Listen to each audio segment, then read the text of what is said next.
ni dupe ni soumise. Tout va très bien, monsieur le président.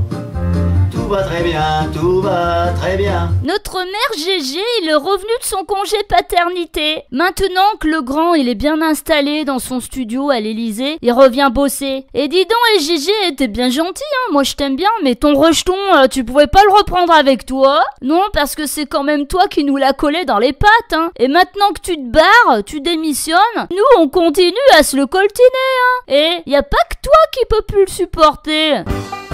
Non mais t'as vu ses fréquentations? Il fait des selfies avec Satanas et Diabolo. Lui, le président, chef des armées, en selfie avec des braqueurs, torse nu, collé serré, joue contre joue. Oh dis donc, c'est pas les Village People. Autant avec Hollande et sa Leonarda, on avait touché le fond, mais avec Macron, on creuse. C'est la macreuse. Non mais attends, Chouchou, il engueule un collégien juste parce qu'il l'appelle Manu, et là, ça le dérange pas de poser avec des délinquants qui font un doigt d'honneur à la France? Ah bah non, ça le choque pas, Chouchou. Le doigt d'honneur, c'est le symbole de sa politique en matière de sécurité. Un doigt d'honneur à tous les Français et aux flics de la part de la délinquance en col blanc et en col noir réunis. Eh oui, hein, Chouchou aussi, il a l'habitude de braquer. Et là où il a réussi son coup, Chouchou, c'est que on parle tous de la photo, mais on parle pas de la raison de son déplacement là-bas. L'absence d'aide de l'État à Saint-Martin.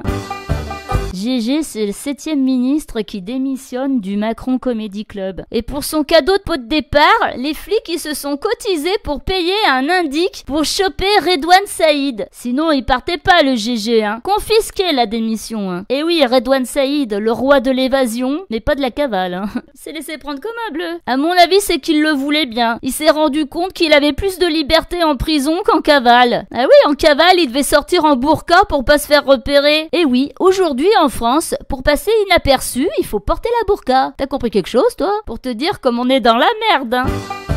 Et t'as vu, les ministres, ils ont tous attendu au moins le 15e mois pour démissionner. Pas avant. Bah ouais, parce qu'à partir du 15e mois, ils touchent leur retraite. Et toi, tu bosses 42 trimestres, ça leur suffit pas. En attendant de trouver un remplaçant. Bah c'est con, hein, Manuel Valls, il est parti à Barcelone, sinon il aurait pu postuler aussi. C'est Édouard Philippe qui se tape le boulot de son collègue. Ah bah comme dans toutes les boîtes, hein. Et oui, il ira pas se balader en Afrique du Sud pour faire du vent. Et là, en l'occurrence, il est chargé de nous expliquer à nous, les Gaulois qui sommes bêtes, en quoi la démission du ministre de l'Intérieur, c'est pas une crise. Non mais faut savoir que Édouard Philippe, c'est un concept. À l'Élysée, ils font du vent, et Édouard Philippe, il vient t'expliquer sur TF1 dans quel sens il tourne le vent.